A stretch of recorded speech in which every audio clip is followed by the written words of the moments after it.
Welcome to Resourced and Resourceful Leadership, a podcast for people who care about the world and their impact in it. I'm your host, Dr. Christine Pettit. Thank you for listening in today. I'm so glad you're here. At the end of the episode, I'm going to invite you to leave a message for me through SpeakPipe. Please do. I would love to hear from you. In this episode, I talk about leaning into creativity and connection when you're feeling overwhelmed with the state of the world and doing what you can where you are. The other night, I fell asleep putting my daughter to bed, only to wake up a few hours later with a sense of dread about the direction the US is headed.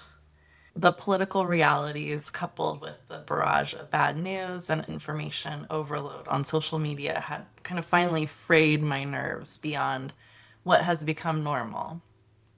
I felt deep dread.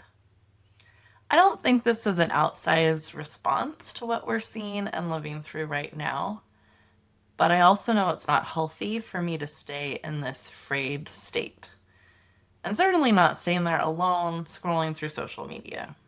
So I put down my phone and got out a coloring sheet featuring the Arthur Ashe quote, "Start where you can, use what you have, do what you can." I colored the page, which had a pantry of foods. And the pantry being that idea of like, go to your pantry, use what you have. And that quote. And then hopped on a call with others who are looking to do what we can with what we have where we are to make the world a better place. That call was happening because I've been part of an online retreat called Together with Simone Soul, and there was a call optimized for people in Europe, Middle East, Africa, and Asia, Oceania. So it was late for me, and eventually I was lulled back to sleep mid-call. But it was really good just being there and being in community, and I'm grateful that I had that instinct, and I'll talk a little bit about why, but to do something kind of creative and connective in that time, in that midst of feeling dread. So when I woke up the next day, I did wake up feeling more resourced and resourceful, having tapped into creativity and community. And I knew to do this because ever since the presidential election in the US last November, I've been reminding myself that it's creativity and connection that will keep me sane in community and taking action where I can. For me, taking action comes in a lot of different forms. In the past few months, it's looked like intentionally slowing down my work to be more present with my daughter during the summer and to give myself some much needed rest after a season of overwork. Taking action has meant attending a rally at City Hall and asking my daughter if she'd like to come along, which she did. And she made this beautiful hand painted sign. I know she did a butterfly to signify kind of migration, immigration. And she also painted a flag, and then we wrote "Keep Families Together" on it. But anyway, she came to the rally. We went there to stand up for immigrants and advocate for city funded legal representation and community support services for low income immigrants facing deportation. Taking action has also meant driving back and forth honking in support of No Kings protesters with my daughter in the back, dangling her sign out the window. And we participated in that forum for a few reasons. One, we had gone to the City Hall rally earlier, and she had seen the police presence there, and it wasn't too heavy, but we talked about kind of the role of police at protests. And in my experience, that hasn't always been positive. In fact, I've experienced extreme violence where police were present and created more problems than keeping the peace. And I try to tell her these things in a way that isn't to put fear on her, but also just to be clear about my experiences and what I've experienced and seen and know. And so there was this thing that she found out, we talked about going to the No Kings protest. She wanted to go, but when she found out it was particularly no kings, like, you know, talking about our president. And she was scared and also thinking about the police presence. And so, first of all, I talked to her and I said, like, I'm not going to take you into a situation I believe to be unsafe. And most of the time, you can kind of know what's going on with a protest and keep safe. However, that's not always the case. Like, I cannot promise it. So I promise, I'll take you somewhere where I believe you will be safe. And we have avoided a number of other protests and other locations where I've gone alone for that reason, because I want these things to be a good experience for her, and of course I want her to be safe.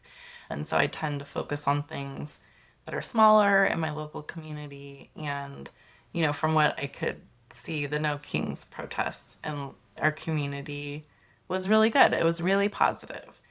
But I was like, we'll just drive down there and we'll check it out. If it feels unsafe, we won't get out. And then we had something else happening later that day. Oh, yeah, we were volunteering at one of the ranches in Long Beach, has animals there, and we got to volunteer to help socialize some of the animals. So we were headed over there later in the morning. So, anyway, a little bit of a tangent, but doing this, we saw, oh my gosh, like there's so many people out here. This is awesome. And when I drove through the street, because it was like there were protesters on either side of Ocean Boulevard in Long Beach. And so I was honking just to give them some encouragement. And it really, like, you could tell people were really jazzed up and appreciated the honking. So then I drove to the end of where people were at, and I was like, oh my gosh, by the time we find parking, like, we're going to have to leave already because we weren't going to be able to spend a ton of time there. So instead, we drove back and forth several times and honked and just kind of gave energy to the crowd, and they seemed to appreciate that. That time, taking action meant driving back and forth, honking in support of the No Kings protesters with my daughter and having her in the back dangling her sign that she made out the window.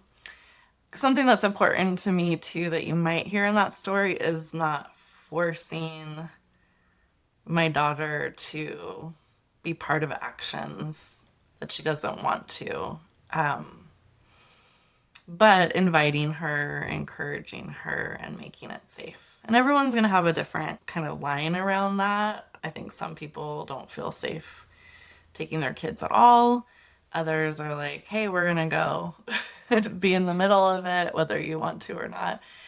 And we all make those kind of decisions in our families. At other times, taking action for me has meant meeting up with a friend to swim and talking about how we're feeling, moving our bodies, and moving through emotions that might otherwise be paralyzing. It's meant donating to local, national, and international organizations that are doing their part to bring more healing and justice to the world. This could be by meeting the material and psychological needs of people, or working to challenge the laws and systems that are creating the injustice. And some of these organizations are taking on the Herculean task of attempting to do both. Taking action has also meant not taking action sometimes, being more peaceful, not engaging in a conversation that I didn't feel like was going to go anywhere. The other night it meant taking a nap instead of working on this podcast when I was tired and had a Sunday evening to myself. Taking action has meant also supporting people with coaching, practicing using my voice in this podcast, bringing calm and connected energy to a facilitation where there was tension between participants. I'm not listing these things to brag about what I'm doing or say these are the things you should be doing. Rather, I share them as an affirmation that there are many ways to take action and to create more peace and justice in the world. Your list may look very different than mine. It may be shorter or longer, depending on your perspective, your time, financial resources, responsibilities, and inclinations. I'm reminded here of Deepa Iyer's social change ecosystem framework. In her framework, she lists 10 different roles that people may play in social change: weavers, experimenters, frontline responders, visionaries, builders, caregivers, disruptors, healers, storytellers, and guides. I'm not going to go into each of those roles right now. I encourage you to check out her work, and maybe we'll do a deep dive in future episodes. But I mainly share this to say that there are many, many ways to be part of social change. In addition to being an entrepreneur, I'm very much in a caregiving phase of life. And a coach that I'm connected to advised a single mom of 4 who was lamenting not having much time or capacity for community building to consider her family, her 4 children, her community. She wrote, "Happy, healthy families are the building block of larger, healthy communities. Do that and devote what remaining time you have to external community building in a way that's sustainable." As a community organizer and community-minded sort who is also in the thick of active parenting right now, I appreciated this perspective. I'm in a different boat with 1 child and a partner, and nearly 2 years into full-time running my own business life. And at the same time, I'm figuring out what is sustainable for me on many different fronts and how to show up for myself and my daughter and other beloveds the way I want to. Whatever your circumstance is, you as a person are the building block of a healthy life. Healthy organizations, healthy families, healthy communities, a healthy world. Take care of yourself. Tend to those you care about. Do what you can where you are. Imagine what's possible. Put your peace in and make space to rest and dream. In the Nap Ministries Rest Deck, Tricia Hersey writes, "When was the last time you practiced daydreaming? When you're exhausted, imagination is almost impossible. Today, go outside, stare at the sky, and breathe. Follow your mind wherever it leads you. During a daydream, you can tap into a deep imagination space. You can dream yourself free. Rest." I believe that through community and creativity, we can dream ourselves free together. I often encourage myself when I'm feeling overwhelmed by the state of the world, and I encourage others as well, to do what you can where you are.